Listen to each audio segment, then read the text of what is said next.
Hey everyone. Tonight, we're venturing into a place somehow darker than a dungeon, smellier than a barn, and packed with more regret than whatever passed for stew in medieval Europe. Welcome to the brothel, where romance goes to die, and hygiene never even showed up. Before you get too cozy, take a moment to like the video and subscribe, but only if you're the kind of person who enjoys falling asleep to mildly disturbing yet deeply factual history. Drop a comment letting me know where you're tuning in from and what time it is. I love knowing who's out there voluntarily listening to this madness. Now, dim the lights, burrow into your blanket, and ask yourself, have you ever really wondered what life was like in a medieval brothel? The morning didn't start with rays of sunshine or the chirping of birds. Not here. Before the city stirred awake, the brothel lay in a kind of murky twilight. The air in the cramped quarters was heavy, stale from too many bodies breathing the same sour air overnight. The only light came from the faint grey creeping through the cracks in weathered wooden shutters. And the first sounds? Not chatter or laughter, but the muffled shifting of bodies, the occasional cough, and that unmistakable creak of straw mattresses giving in under an elbow or a knee. Now, the morning routine didn't exactly feature bowls of hot water and fresh towels like you might think. It was more pragmatic. A rough splash of freezing water straight from a pail if you could manage it. And no, there wasn't any soap unless you were lucky enough to get a sliver of leftover lye soap, which stung like hell and left your hands dry as bark. The water itself wasn't exactly crystal clear either. Reused, cold and cloudy. It was more about the idea of washing than any guaranteed results. But when you've spent a night sweating and tangled in rough linens, even that water was a small mercy. Clothing? You grabbed what was available. The same garments worn the day before were pressed into action again, maybe spruced up with a quick beat against the wall to shake out the dust, or more likely, the smell. Fresh clothes weren't something most workers in these brothels could dream of.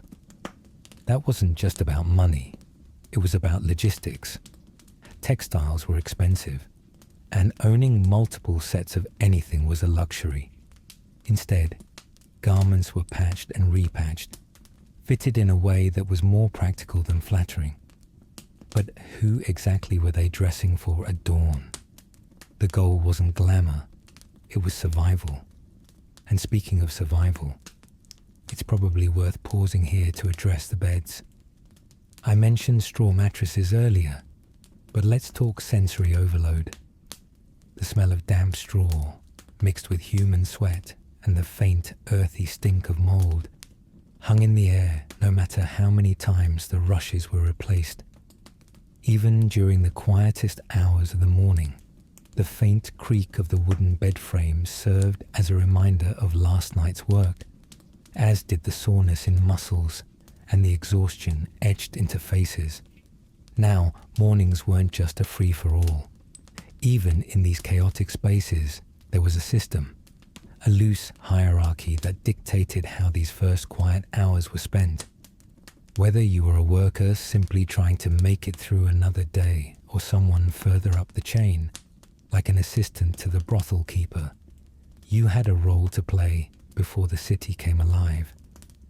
Newer workers, young, inexperienced, or those just desperate enough to take up the trade, were often tasked with the grunt work, sweeping floors, refilling water basins, setting up whatever passed for clean linens.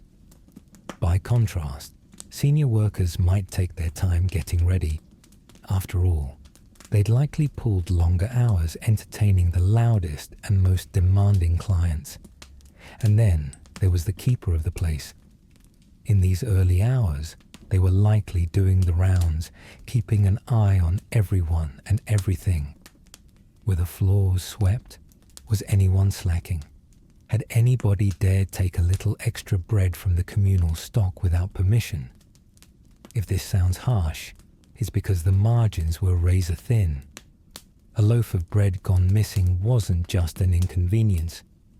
It was an offence that could trigger punishments or deductions from already meagre earnings. That bread, by the way, was often dry and on the verge of stalling. A small meal rationed to stretch for the rest of the day. While everyone else prepared for the grind ahead, the world outside the shutters was still shaking off its slumber. Picture it. The distant clatter of carts and hooves against cobblestone streets. Faint voices carrying as vendors began setting up their stalls for the day. The smell of baking bread occasionally drifted in, though it mixed unpleasantly with the ever-present tang of the city. Dung piles left untouched, and the faint choking stink of slaughterhouse runoff that could travel surprisingly far. For the workers inside, these muffled sounds marked the transition from personal survival to the day's business. The fleeting calm of the morning would soon be replaced by the loud murmur of voices, the acrid smoke of incense attempting to cover less pleasant odors, and the incessant demands of clients arriving from every corner of the city. But before all that came, there was this short, fragile moment of quiet, where the people inside the brothel shared a few precious hours of relative peace. And make no mistake, this wasn't about relaxation. It was about bracing for what was to come.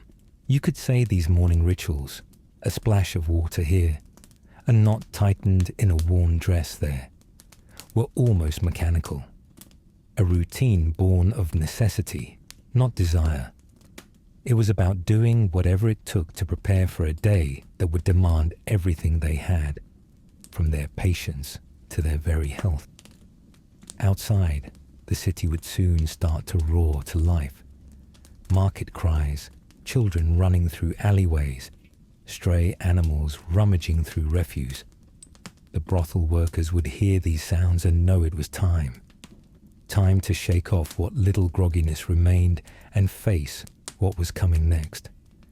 Chaos was at the door, but in here, the slight calm clung for just a few breaths longer. The moment you step inside, the smell hits you. Not gently either. It's like a head-on collision. And it's not just one smell. It's layers. A chaotic medley of the city's worst and weirdest mashed together into something almost physical. On one level, you could call it a kind of equal opportunity sensory attack. On another, it's a warning. You're not in a place concerned with pleasant. So what would you smell? Start with the local context, because believe me, the brothel didn't exist in a vacuum. Nearby streets doubled as open sewers, lined with refuse and puddles of questionable origin. Rotting cabbages, discarded fish heads, and, yeah, the occasional burst chamber pot contents spilling onto the street. All of that lovely aroma floated in through the inevitable cracks and gaps in the walls and floorboards. You couldn't avoid it. Outside might have been a cacophony of sound, but inside, the air itself carried the city's grime inside with it. But this wasn't just about what crept in from outside. The brothel had its own contributions. For starters, there was the sweat, a lot of sweat. Picture a constant churn of human bodies, workers, customers, hangers-on, all breathing, moving, and contributing to an almost humid layer of body odor that clung to the air. This wasn't the mild kind of after-a-jog smell.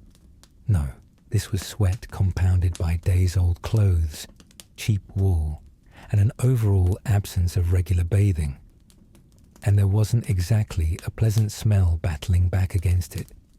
Sure, brothels kept scented oils or herbs around in an attempt to mask these smells.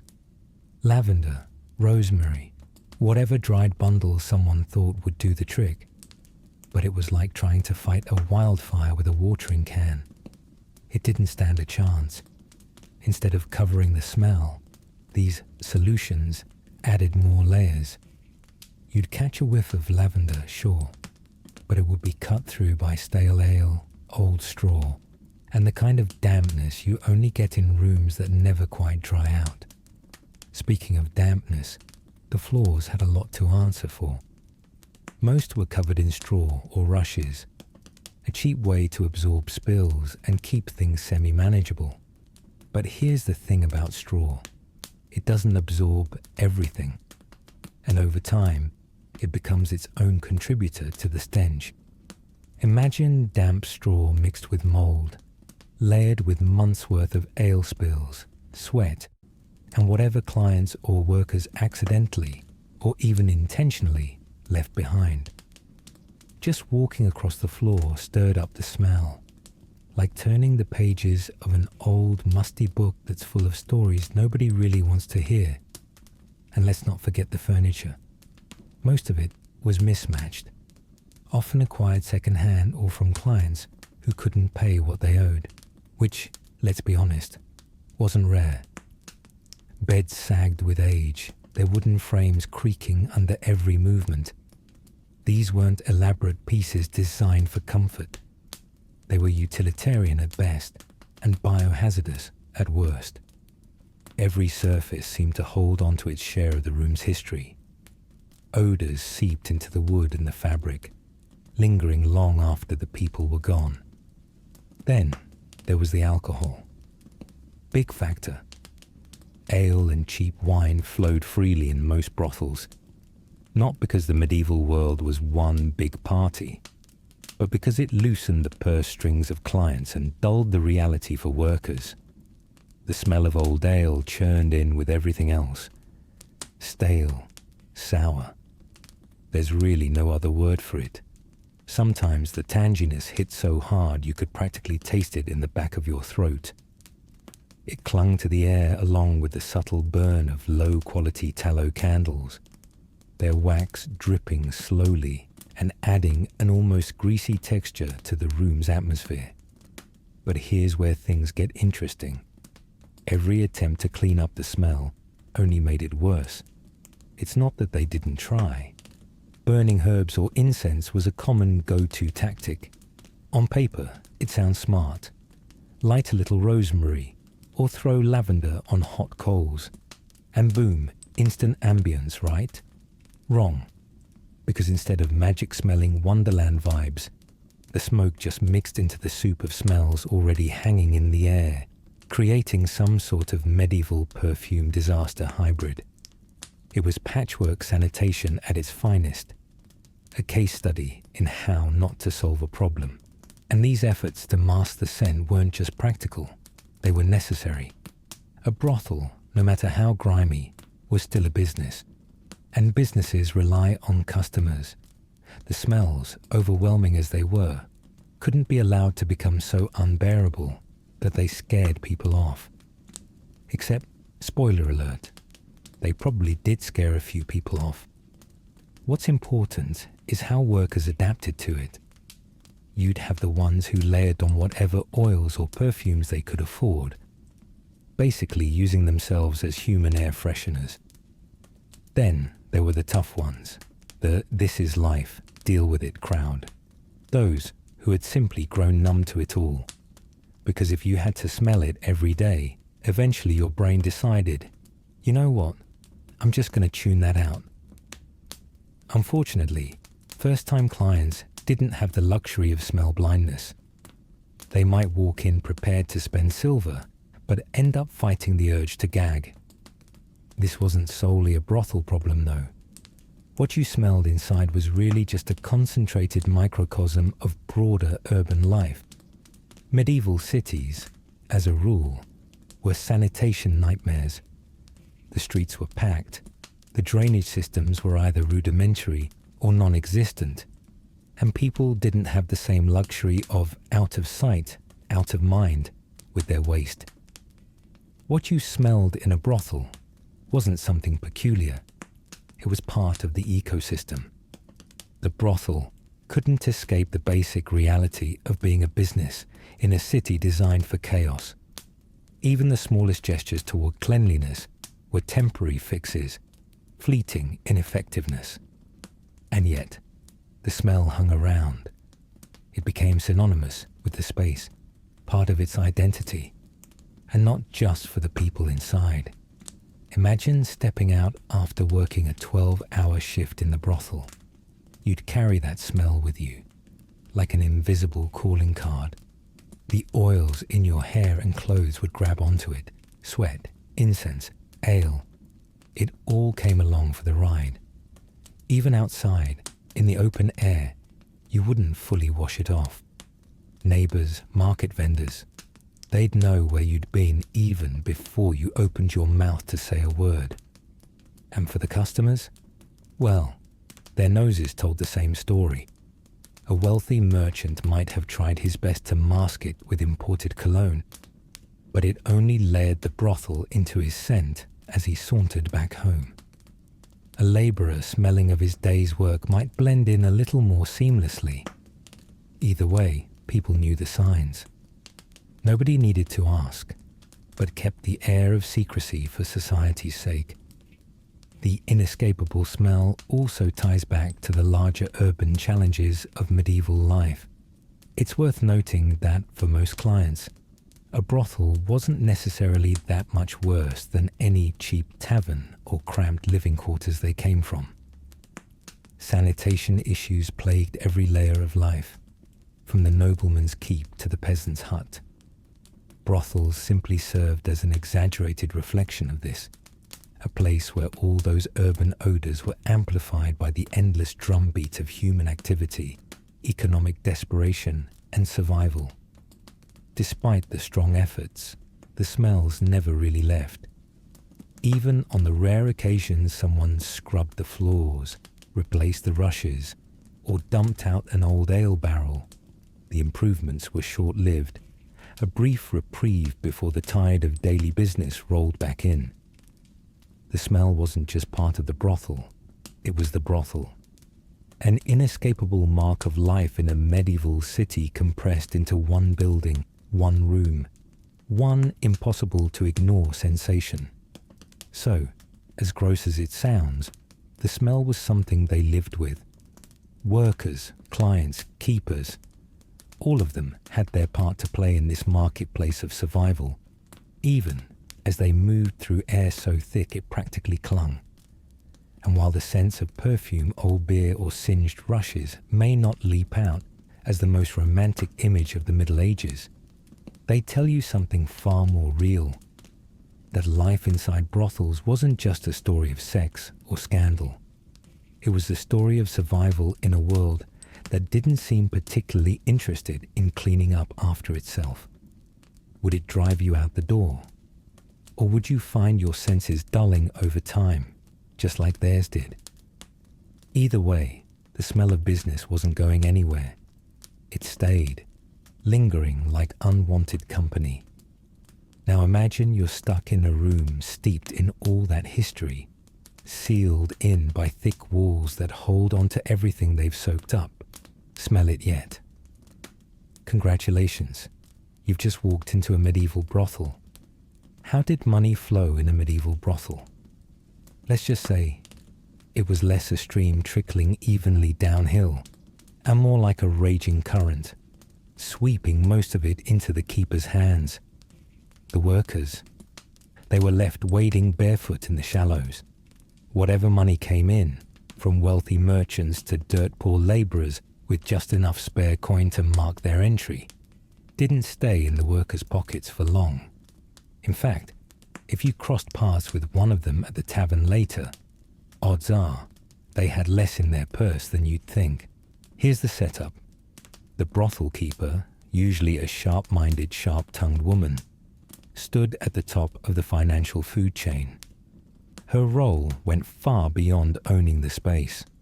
She ran the entire operation like a well-rehearsed business, if you could call it that, managing not only the schedules and supplies, but also the constant stream of payments flowing to her and from her. Every coin exchanged inside those wooden walls, from bookings to bribes, passed through her metaphorical hands first, or literal ones, depending on how hands-on she was about her accounts. The workers saw but a fraction of what clients actually paid, and even that wasn't free from further nibbling away by house rules, debts, and deductions. The system itself was designed to keep profit away from the workers. Let's say a client came in squarely placing down a shiny silver coin for an evening. By the time everyone involved, keepers, bouncers, or enforcers, not to mention the brothel's collective expenses, took their cuts, the worker might find themselves with a sliver of leftover pay. Certainly not enough to build any savings or improve their circumstances. It wasn't just greed, it was tradition. This setup, as a source called it, was possibly the earliest form of corporate overhead, a remark that feels uncomfortably accurate. But there were other ways the house stacked the deck against its workers. Take everyday essentials, for instance. Things like food, rent for their bed, often in the very brothel they worked in, or clothing were rarely left up to the workers to sort out themselves. Instead, the brothel keeper provided these things at a price. And by price, I don't just mean equivalent value. Items were often marked up to ensure the house squeezed every extra penny it could. That crusty loaf of bread you grabbed before settling into bed doubled in cost. A basic dress to replace the one that had started fraying at the seams. Hope you weren't too attached to what little silver was jangling in your hem, because it was practically gone now, sewn right back into the keeper's coffers. And if this sounds like a raw deal, hold on to your seats, because tied finances weren't just difficult, they were deliberate. Debt wasn't just an accident in the system, it was the system. Let's say a worker needed a new pair of boots, or accidentally knocked over a candle holder, breaking it. Guess what? That cost got tacked onto their existing tab with the house. These tabs could spiral quickly into amounts too large to pay off in one lifetime, much less during short stints in a brutal trade. As medieval loan sharks go, the madams, true bosses by every definition, had memories like steel traps. They remembered every last debt, no matter how far back. Nothing was forgiven, nothing forgotten. A worker might toil for months or even years under mounting expectations they'd never meet. Now, attempting to escape this debt trap risked severe embarrassment at best and serious consequences at worst. And yes, some workers still tried, hiding small stashes of money wherever they could, tucked into old boots, rolled inside thin patches sewn under clothing, or squirreled away in random hiding spots throughout the rooms. But savings alone weren't enough to escape. Why? Because the overseers, from the brothel keeper to the ever-watchful enforcers, were virtually omnipresent. Attempting to leave not only meant abandoning the tiny stash, but also facing the wrath of the establishment that rarely let workers go without a fight. It wasn't personal, really. It was business. A simple reminder that in the medieval brothel, as one historical note puts it, all roads lead back to the Madame Strongbox. But let's talk about desperation, because it's here, woven into every transaction, sewn into every hem stuffed with hidden coins, where you really start to see the system take its toll. Workers had mouths to feed, obligations beyond their personal health or comfort. For many women in the trade, this wasn't just about keeping themselves afloat. It was about sending something, anything, back to family members too poor to support themselves. Everything they earned, small as it was, had to stretch, supporting not just one, but multiple lives in ways precariously teetering on the edge of human impossibility. Of course, all of this affected the way workers approached their daily interactions with clients. Not every visitor was easy to handle, and when you were trying to ensure you get paid, you start making choices, and not always ones you're comfortable with. Maybe a client decided to linger longer than they'd prepaid for. Maybe their money vanished as some convenient misunderstanding about payment occurred. A wealthy merchant might hold his status over the worker, treating them more like a disposable trinket than a person trying desperately to scrape by, to survive, or possibly just to get through the day. Workers adapted. Many learned the art of subtle persuasion, cleverly negotiating extra coin for additional time under the guise of good service. Others, unfortunately, resigned themselves to losing more battles than they won. The brothel's economic mess made even the smallest confrontations about money feel impossible to navigate. Because at the end of the day, no matter how skilled you were at charming clients, the keeper's cut came first. After that, the bouncers didn't get ignored either. And by the time the house's hefty percentage settled, whatever crumbs remained in the workers' hands were all they had left to call their own.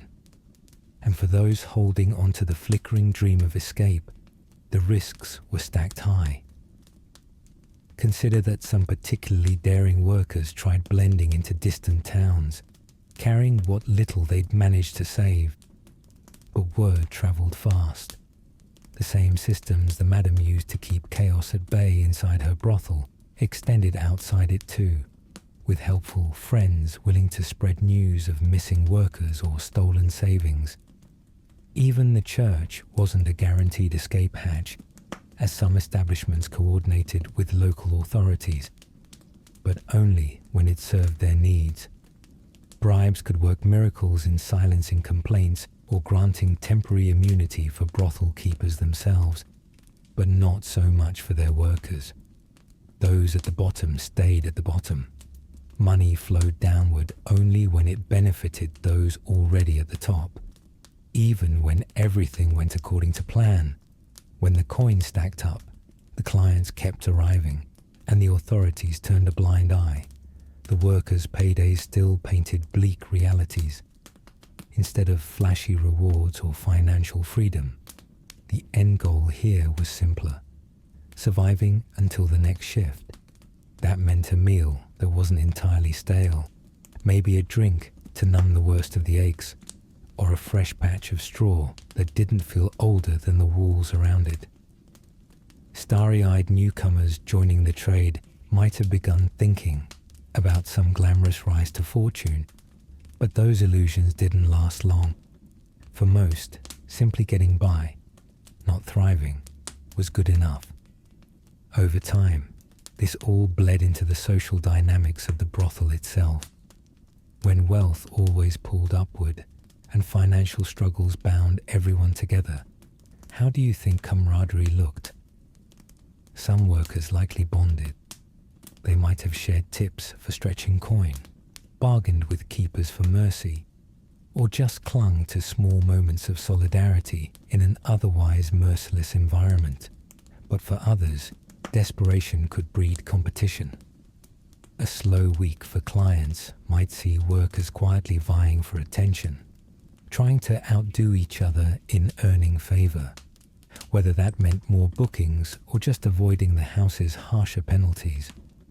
Economics didn't just dictate the flow of money, it determined relationships, survival strategies, and the interpersonal politics layered thick within those crowded walls. The truth is, this system wasn't designed to be fair. It wasn't about lifting workers up into better stations or creating opportunities. It was about reinforcing control, narrowing their choices, and maintaining profits for the ones at the top. The brothel keeper could balance the books, pay the local guards, grease the palms of a bishop, or replace a broken roof tile. But all of those comforts were paid for by the labor of people who never asked for the job in the first place. And if any of them had hopes of something else, whether it was working off their debts, changing their station, or even finding freedom, well, the brothel's financial structure made sure those remained distant dreams. For most, the cycle was this: Work, survive, repeat. The economics of survival weren't just math. They were the prison walls. And as grim as it sounds, those walls weren't coming down anytime soon. But money, that wasn't just about survival. It shaped every interaction, from the ones workers had among themselves to the games their clients played. Wealth and social status had a funny way of bending the rules inside the brothel, and in the next breath, breaking them. Who walked through the doors of a medieval brothel? The answer, like most things about this period, is complicated. It wasn't just one type of person. The clientele could range from wealthy merchants reeking of traded spices to soldiers fresh off the road, their boots still caked with mud. Sometimes, even members of the clergy made their way inside. Yes, the holy men tasked with preaching morality. The brothel, in a way, was a strange battleground where class, coin, and control collided, each client carrying their own quirks and expectations as they stepped into the thick, perfumed air of the establishment. Let's start with the merchants. These were men who often had the money and the ego to match it. Fresh off a particularly profitable deal, or maybe just needing a distraction after a bad one, they came looking for exactly what their wealth could buy. They were the types to haggle, habitually, obnoxiously, because it was ingrained in their bones. 1 silver coin for an hour. Surely it could be 2 for the same price. Negotiations with them bordered on sport. Some probably treated their visits like just another deal to close, offering elaborate promises of payment while quietly trying to tuck away their coin pouch. And if they weren't boasting about their business ventures, they were probably showing off their wares. A merchant who traded silks, for example, might flaunt a sample. This fabric came from the East. Touch it. Go on. It's hard to imagine anyone in the brothel cared much about the origin of the fabric, but the merchant wasn't really there to impress the workers. He was impressing himself. Then you had the soldiers. Now, these weren't the noble knights from storybooks, polished and polite. No, these were the rugged, loud, road-worn men, whose manners were bruised and battered like their leather boots. They often traveled in groups, which meant things could quickly get rowdy. It wasn't unusual for soldiers to bring an air of chaos with them, laughing too loud, drinking too much, occasionally flipping tables when their humor soured. Their idea of fun was boisterous, and their boundaries practically non-existent. Some saw the brothel as a momentary relief from the drudgery of marching, fighting, and living on rations. But relief, in their minds, wasn't always gentle. It could be messy, abrupt, and unpleasantly demanding.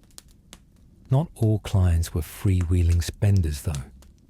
Look further down the social ladder, and you'd find laborers, men whose calloused hands told the story of days spent hauling, building, grinding.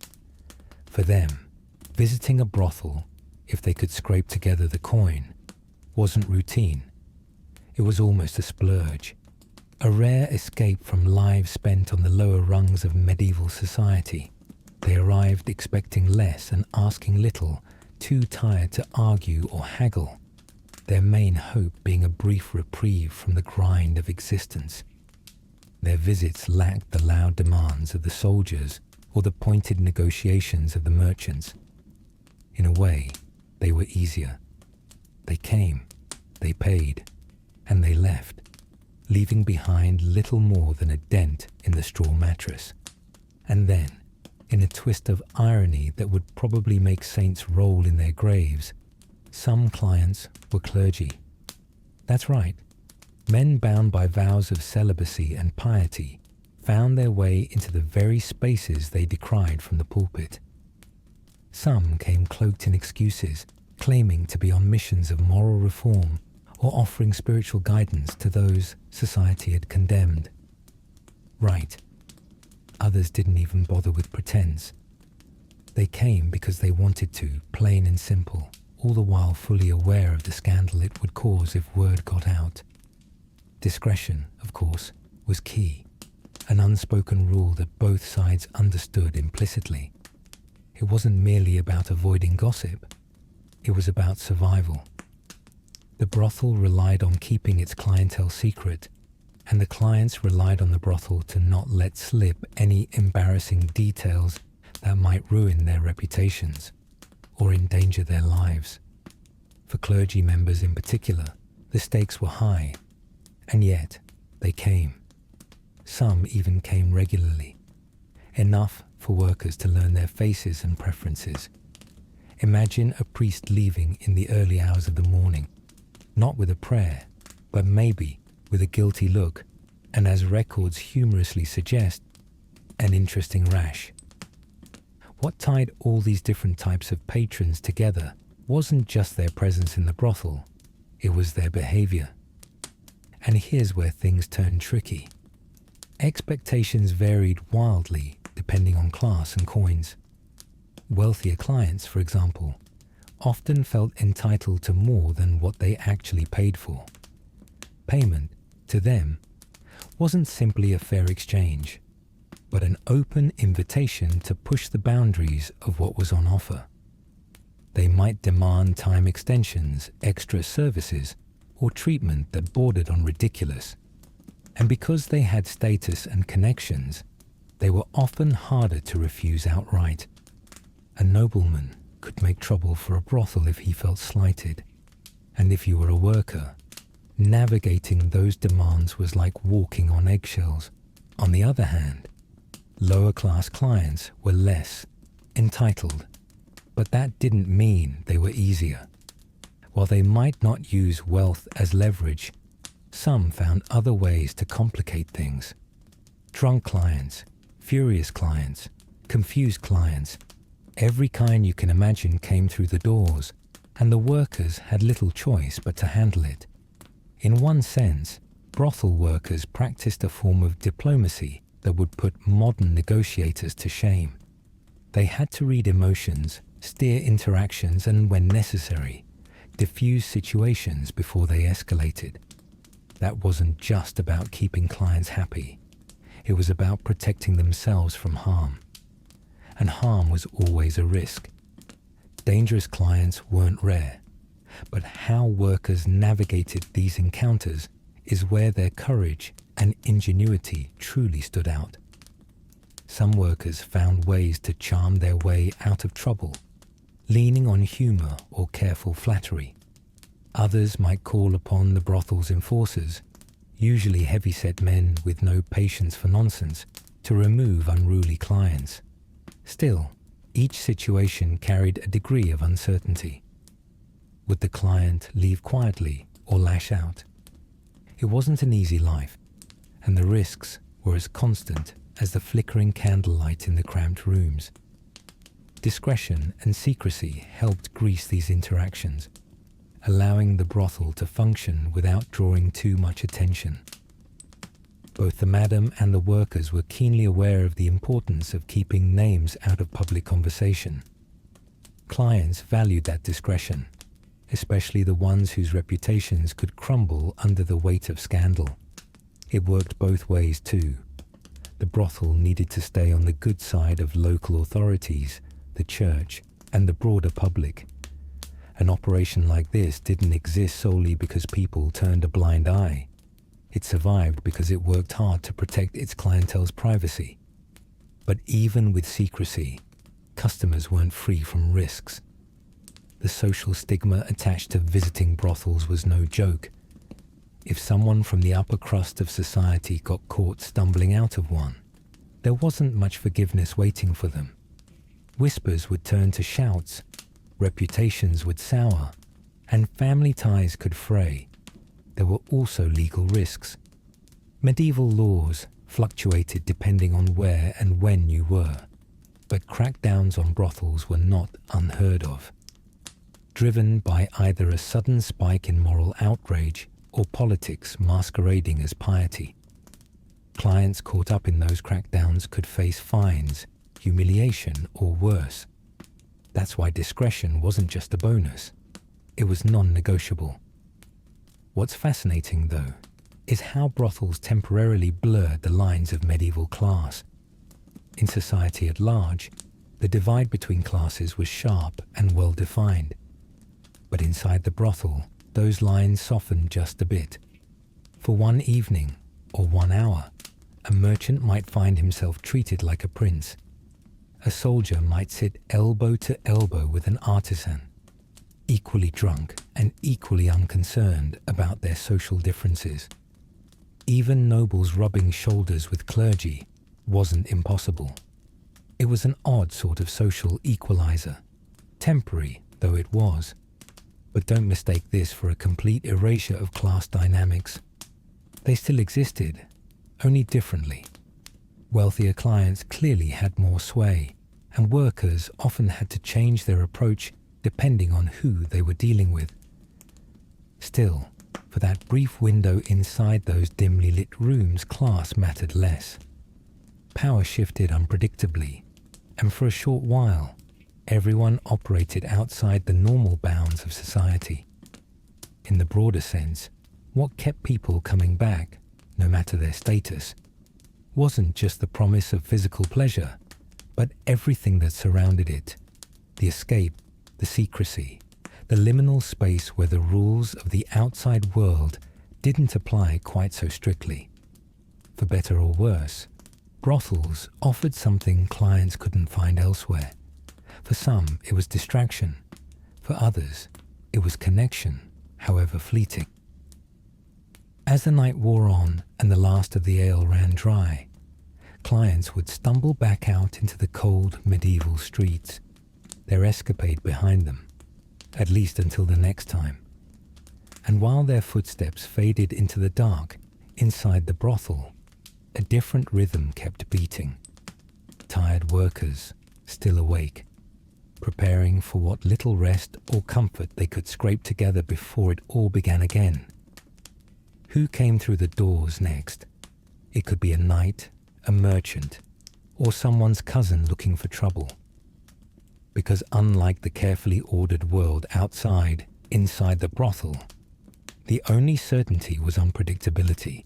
How did workers in a medieval brothel, burdened by debt, exhaustion, and the relentless grind of daily survival, manage to find even a sliver of joy?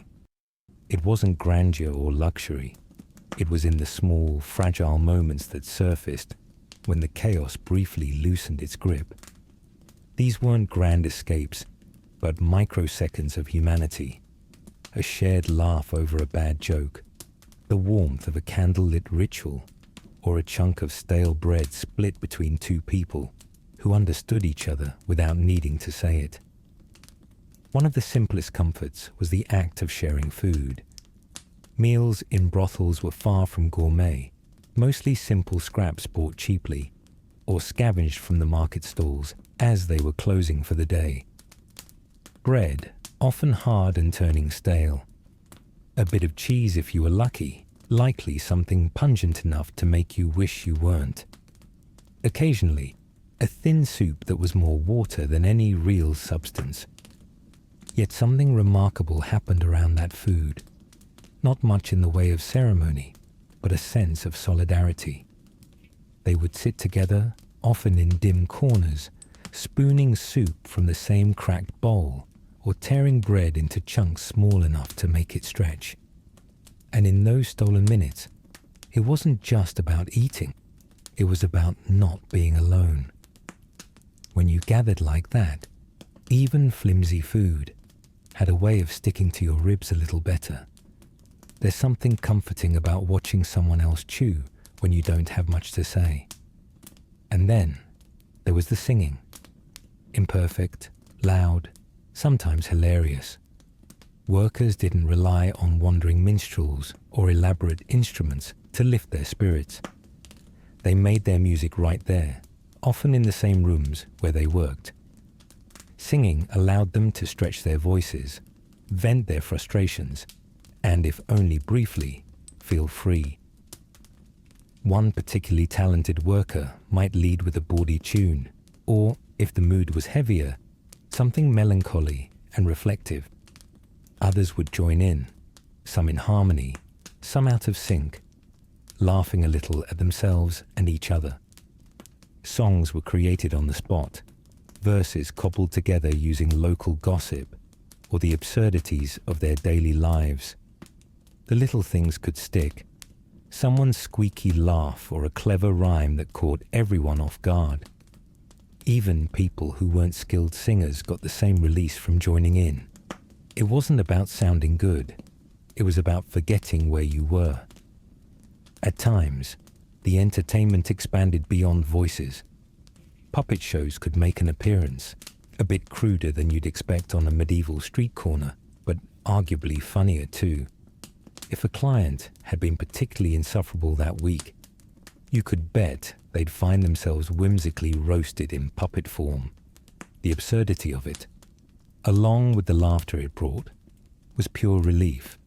They weren't laughing their troubles away exactly, but they were laughing, and sometimes that was enough. Religion also played its paradoxical role here. Despite their profession being directly at odds with church teachings, many workers clung to their faith. It wasn't because they were blind to the contradictions, but because religion offered something rare in their world: structure and hope. Some prayed quietly at night, asking for forgiveness, strength, or simply a sign that there was something better beyond this life. While the church scorned their work openly, it wasn't unheard of for a priest to still provide small gestures of comfort. A hurried word of prayer, a blessing whispered more for the sake of formality than sincerity. It was enough to remind the workers, even briefly, that they existed in the eyes of God. And then there were the private rituals, lighting candles for lost loved ones, tucking a protective charm under a pillow, or muttering familiar superstitions under their breath before another long night. These small acts helped them feel, for just a moment, like they were in control of something. And it wasn't just faith that brought a sense of belonging. Workers built their own sense of community in the shared spaces they constantly inhabited. The cramped sleeping quarters, hot and airless in the summer, bone cold in winter, weren't exactly paradise. Yet, tucked into what one onlooker called a crunchy communal nest, workers forged bonds, even if privacy was impossible to come by. Secrets were whispered, fears were confided, and sometimes someone's laugh would suddenly bubble out. It was late at night, when the world outside grew still, that these bonds showed their strength. Someone might braid another's hair. Someone else might patch a tear in a dress. The intimacy of this companionship wasn't forced. It grew naturally out of necessity. When you relied on each other to survive, trust formed, even in the fragile cracks of a hard life. Every so often, client interactions offered surprising moments of humanity. A kind word here, a gentle action there. Fragments of a larger, often harsh picture. These gestures were fleeting but valuable. Maybe it was a simple compliment, delivered without the expectation of something in return. Maybe a client left a small token behind, a flower stem from a street vendor, or a coin slipped quietly onto a dresser after realizing the worker needed it more than they did.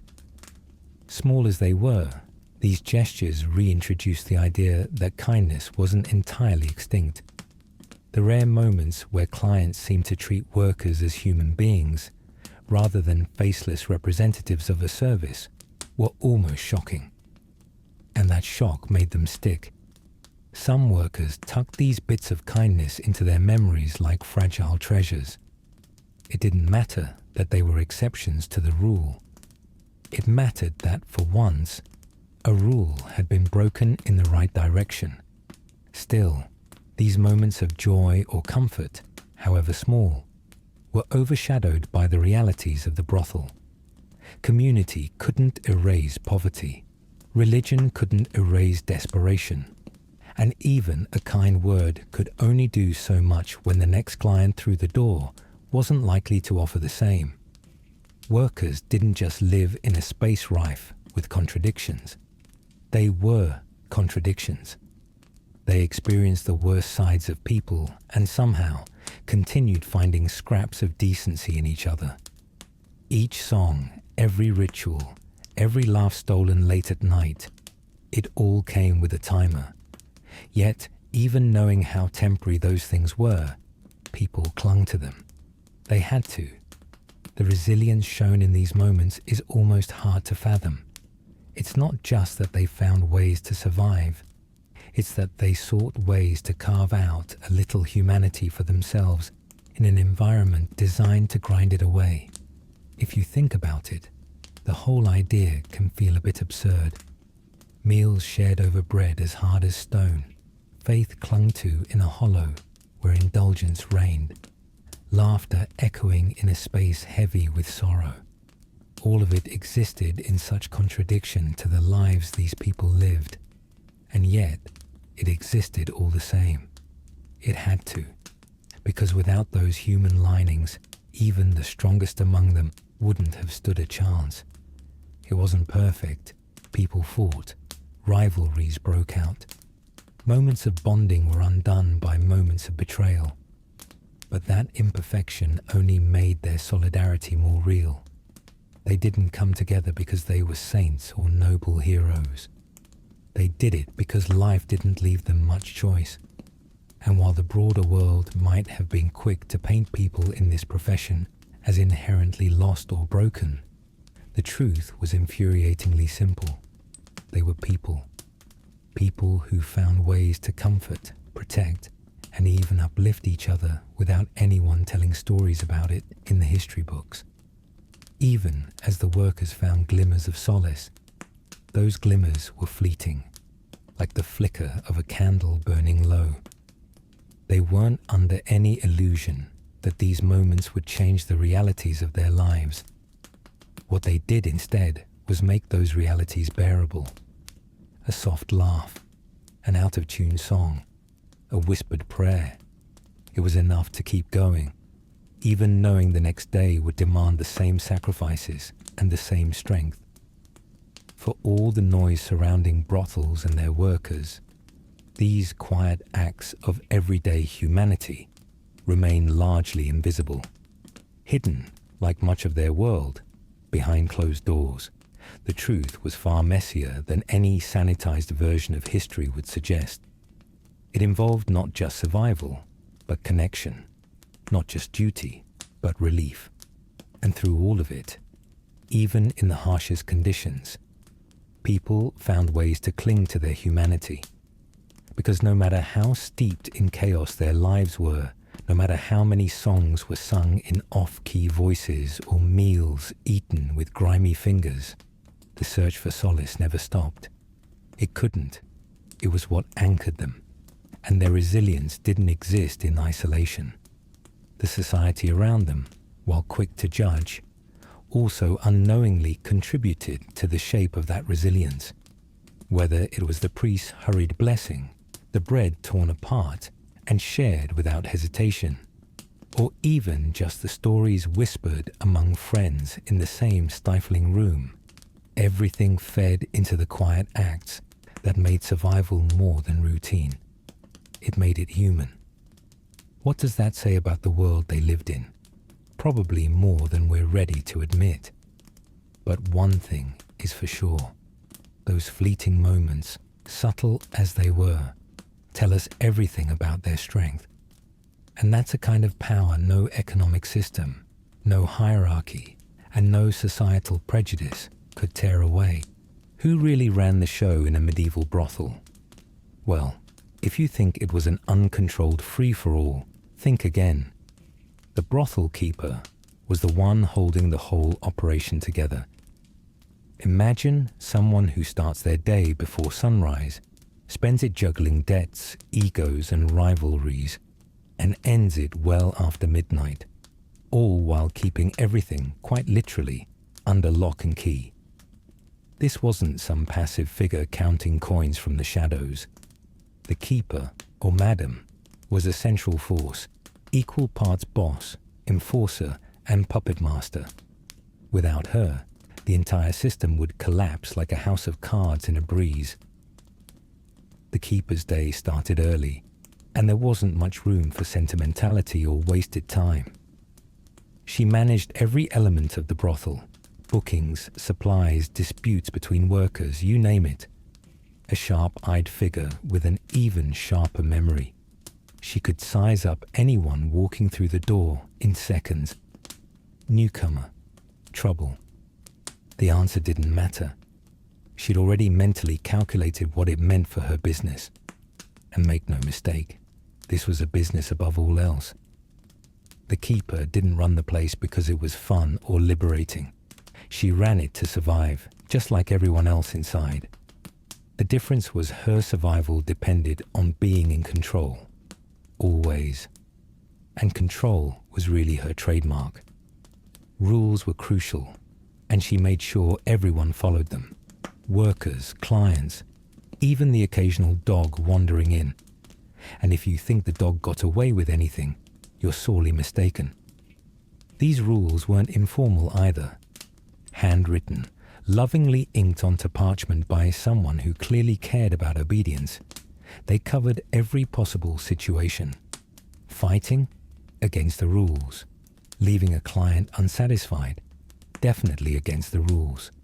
Credit, only at her discretion, and it came with a steep personal cost if you failed to pay up. The punishments varied. Some keepers might go full authoritarian with fines, extra chores, or public humiliation, while others favored more quiet but equally effective rebukes. One madam reportedly used the threat of having offenders wear a communal tunic as punishment, a garment so stained, worn, and foul-smelling no one wanted to be caught dead in it.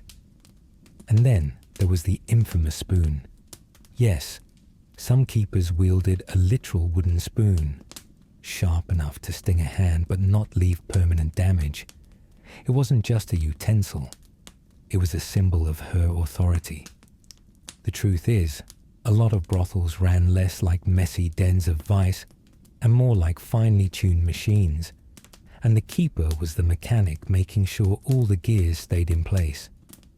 But her job wasn't just about enforcing rules within the walls. It extended far beyond that. She had to keep the entire operation afloat in a society that, at best, pretended to tolerate her existence, and at worst, openly condemned her business. Balancing personal morality with public relations wasn't exactly a straightforward task. Relationships with local authorities were one big negotiation, one carefully staged conversation after another. If the town constable came sniffing around, you didn't overreact.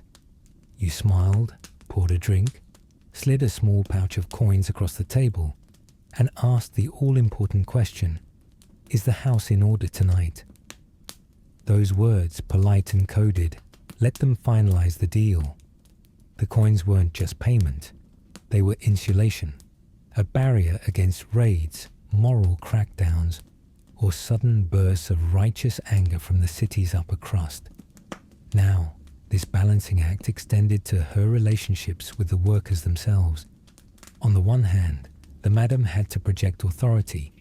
Her word needed to carry weight, or the entire system would fall apart. But on the other hand, she couldn't rule with an iron fist all the time.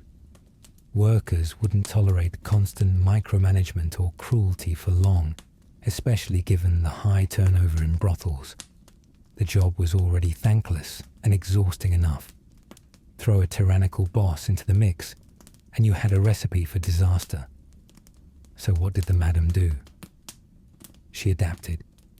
She listened when it served her purpose, offered solace where she could, and gave just enough freedom to prevent a mutiny.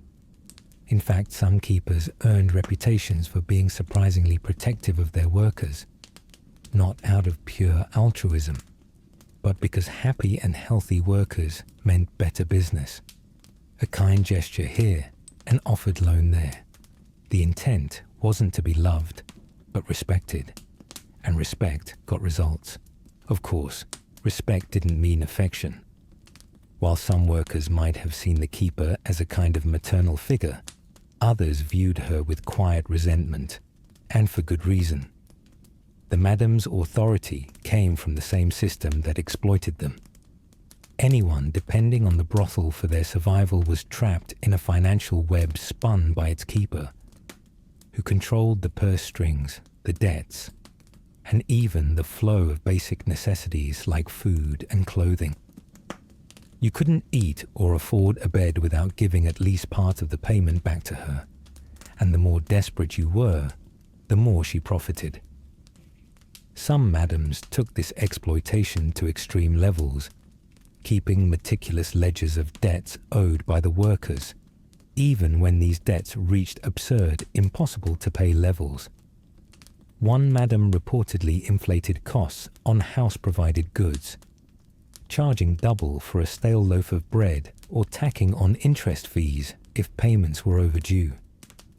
Her memory, according to one report, was as sharp as her spoon.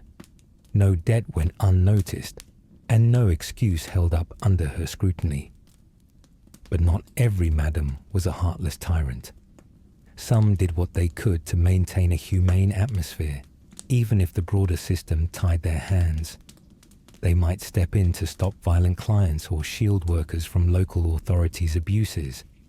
In other cases, they might mediate arguments among workers or provide a listening ear when someone needed to unload. These moments of decency might not have been enough to erase their complicity in a larger network of exploitation, but they were small lifelines for those struggling to survive 1 week at a time.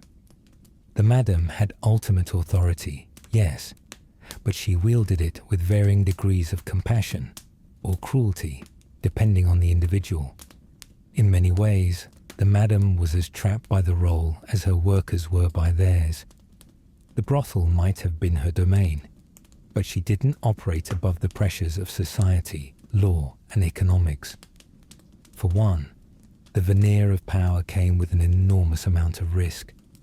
The law was never truly on her side, no matter how diligently she bribed or negotiated with the authorities. If the broader tide of public opinion shifted, if moral outrage suddenly surged in the wrong direction, the same town constable she had once worked so carefully to keep quiet could just as easily turn on her. Raids weren't uncommon, and while they often came with warning for those paying bribes, they were always a threat. What's more, rivalries between brothels could become just as vicious as competition between merchants. Keepers had to protect their turf from other establishments, while managing spats between workers that spilled into street gossip. One misplaced rumor or accusation could ignite a firestorm of trouble, threatening both her business and her life. There were also broader societal pressures. Keepers, especially those who saw themselves as employers rather than oppressors, had to navigate the grey area of their role. Were they protectors? Were they exploiters? Did they deserve the blame society heaped on them? Or were they just playing the hand they'd been dealt? It was a question without a good answer. Some madams probably justified their actions by pointing to the protective role they played, convincing themselves they were a step above outright cruelty. Others leaned into the power they had, fully embracing the transactional, unapologetic nature of their role. Either way, power came at a steep price. The more successful the keeper became, the more visible she was to the people around her, not always in a good way. For a madam, survival meant not just avoiding chaos, but actively suppressing it. Even their personal lives, the small scraps they had, weren't really their own. Friends were rarely trustworthy. Family, if they had it, often shunned them out of embarrassment or fear of association. They relied instead on alliances built entirely around necessity. A coin exchanged here, a favor returned there. These weren't heartfelt relationships. They were carefully calculated arrangements, designed to keep a steady flow of information and protection. Even then, betrayal was always a risk. One wrong move, a missed bribe, an overheard conversation, and the whole system could come crashing down. So if you're picturing the brothel keeper as some kind of untouchable figure, sitting on a throne surrounded by piles of coins, you've got the wrong idea. Her power was brittle, her victories temporary. She might have managed to keep the workers in line or send a particularly troublesome client packing. But stability was always an illusion, ready to shatter at the smallest spark. And just like her workers, she knew there was no real escape. She might have been the one giving orders, but she was just as much a product of her environment, a system built on grim necessity, where everyone involved had to compromise pieces of themselves just to get by. Ultimately, the brothel didn't work because of chaos. It worked because its keeper navigated that chaos expertly, stitching together the social, legal, and economic threads that made up its messy foundation. She wasn't a villain. She wasn't a hero. She was human. And in the brutal, unpredictable world of the medieval brothel, that was about the only thing you could be. But humanity didn't come with an escape route. And if you think the workers were the only ones trapped, think again. The madame's power looked a lot like freedom from the outside. But inside, well, that's another story entirely. The medieval brothel wasn't just a place. It was a reflection of everything outside its doors.